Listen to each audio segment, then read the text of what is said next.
অসম ছেড়ে বেঙ্গালুরু যাচ্ছি। অনেকদিন পর আবার সেই দূরের শহরে ফিরছি।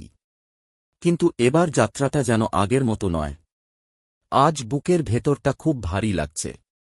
মনে হচ্ছে কিছু একটা পেছনে ফেলে যাচ্ছি, এমন কিছু যেটা কখনোই আর আগের মতো ফিরে পাব না। এই মাটিটা, এই গ্রামের পথগুলো, পরিচিত মুখগুলো, আপন মানুষগুলোর হাসি, সবকিছু যেন আমার জীবনের একটা বড় অংশ হয়ে গিয়েছিল। প্রতিদিনের ছোট ছোট মুহূর্তগুলো বুঝতেই পারিনি কখন এতটা আপন হয়ে গেছে। আজ যখন বিদায়ের সময় এসেছে, তখন মনে হচ্ছে সময়টা যেন একটু থেমে যাক। আরেকটু সময় যদি পাওয়া যেত, আরেকটু যদি সবার সাথে থাকতে পারতাম। মা বাবার মুখটা বারবার চোখের সামনে ভেসে উঠছে। তাদের সেই চিন্তা ভরা চোখ, বিদায়ের সময় লুকিয়ে রাখা কান্না, আর মুখে বলা সেই কথাগুলো, নিজের খেয়াল রাখিস। জানি তারা শক্ত থাকার চেষ্টা করছে। আমিও হাসিমুখে বিদায় জানাতে চাই। কিন্তু মনের ভেতরের কষ্টটা কি এত সহজে লুকানো যায়? এই বাড়ির প্রতিটি কোণায় আমার স্মৃতি জড়িয়ে আছে।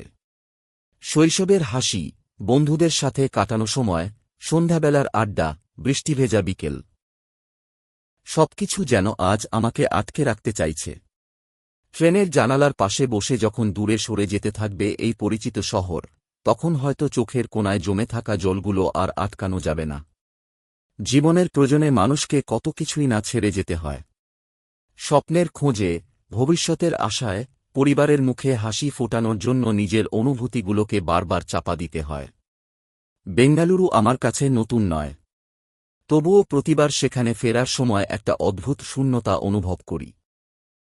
কারণ যত বড় শহরই হোক, যত সুযোগই থাকুক, নিজের বাড়ির উষ্ণতা সেখানে কখনো পাওয়া যায় না। হয়তো আবার ব্যস্ত হয়ে যাব কাজের চাপে, নতুন দিনের দৌড়ে নিজেকে হারিয়ে ফেলব। কিন্তু রাতের নীরবতায়, একাকী কোনো মুহূর্তে, এই গ্রামের কথা খুব মনে পড়বে। মনে পড়বে আপন মানুষগুলোর কথা, যাদের ছেড়ে আজ এত দূরে চলে যাচ্ছি। কিছু স্মৃতি সারা জীবন সঙ্গে থাকে। কিছু মানুষ দূরে থেকেও হৃদয়ের খুব কাছে থাকে। আর কিছু বিদায় এমন হয়, যা কখনো ভোলা যায় না। আজ আমি আবার নতুন পথের যাত্রী। তো গাইজ, ভিডিওটা কেমন লাগলো অবশ্যই কমেন্ট করে বলবেন।